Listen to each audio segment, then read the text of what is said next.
नमस्कार सर्व मित्र, परिवार आणि उपस्थित असलेले गिर्यारोहक.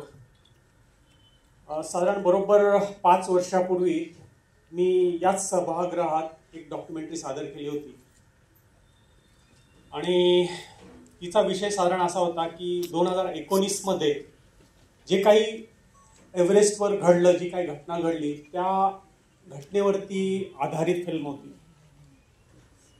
ती यूट्यूबवर उपलब्ध आहे. म्हणजे साधारण 1 तासाची फिल्म असेल ती.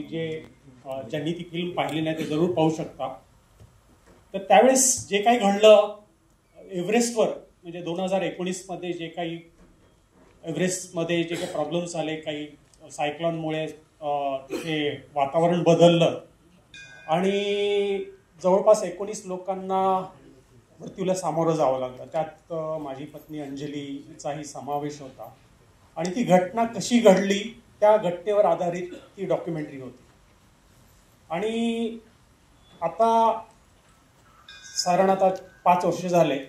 त्यानंतर आमचं जे काही स्वप्न होतं 7 शिखरं, ते पण 50 नंतर जगातल्या 7 खंडातील 7 उच्च शिखरं सर करायचं, ते पण 50 नंतर हे आमचं पॅशन होतं आणि ते आम्ही सर करायचं ठरवलं होतं. त्यात एक चौथं शिखर एव्हरेस्ट होतं. तर ते शिखर सर करताना दुर्दैवानं तिचा अंत झाला. पण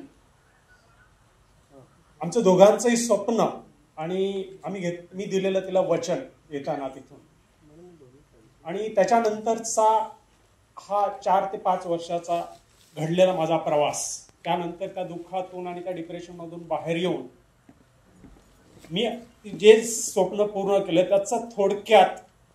त्याचं हे वर्णन ह्या डॉक्युमेंटरीमध्ये आहे. की माणूस कितीही दुःख असेल, कितीही काही असेल, आयुष्य हे थांबत नाही. तुम्हाला त्याच्यातून बाहेर पडावंच लागतं.